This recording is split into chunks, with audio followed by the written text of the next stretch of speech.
Performance crane, which has an anti-sway system to enhance its operations. These cranes can swiftly and accurately transfer containers from ship to shore and vice versa. The speed and precision of modern cranes minimize the time ships spend docked at the port, allowing for faster turnaround time and increase the overall throughput of the port. One of the main environmental benefits of using these type of cranes is the reduction in emissions. New equipment that is not subject to breakdown, you can dramatically improve your productivity.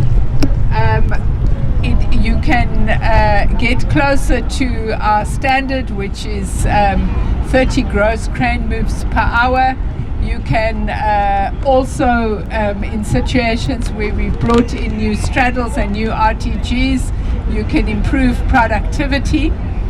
And I think that a lot of the current delays really relate to the fact that a lot of the equipment is quite old, and so there has to be ongoing maintenance work that can delay the process. Despite this positive development, the new export tariffs imposed on South Africa by the United States are expected to disproportionately affect the Eastern Cape, which is highly reliant on the automotive and manufacturing sectors. Huge advantage here because we're a two-port city, so we must make sure that both our ports are highly efficient and that we fully exploit the advantages we have. So we have a Kucha industrial development zone that's linked to the other port, which is key.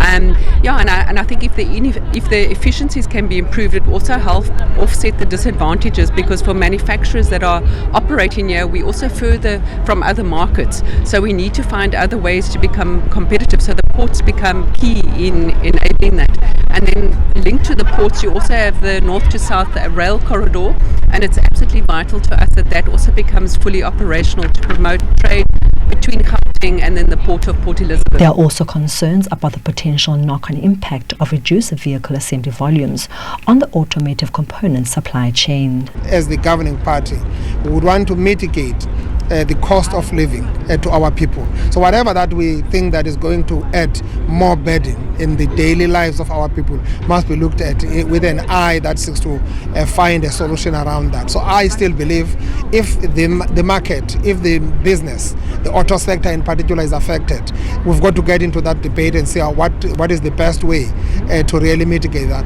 The 50% of cars that are in South Africa that are moving around, including the new entrances, if you look at the Asian OEMs that are coming here, even if they are currently assembling, they are doing those cars here in the Eastern Cape. Surely that will affect Eastern Cape more than any other province. So we are interested in that discussion. So we cannot stay away from it. We've got to get closer. But of course, we'll engage with the OEMs and the business to understand what is it and what can be done. The Transnet Port Terminals Division is also determined to assist shipping companies during this trying time.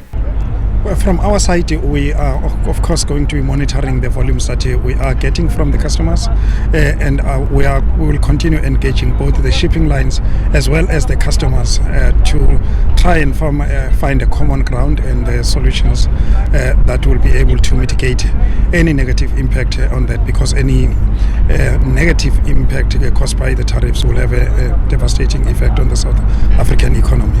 Ship-to-shore cranes are also safer to operate than other types of cranes. Their design allows for precise and controlled movements, reducing the risk of accidents or injuries. In addition, these cranes are often equipped with advanced safety features such as collision avoidance systems to further improve safety. Lerato Creecy, SABC News, Gqeberha.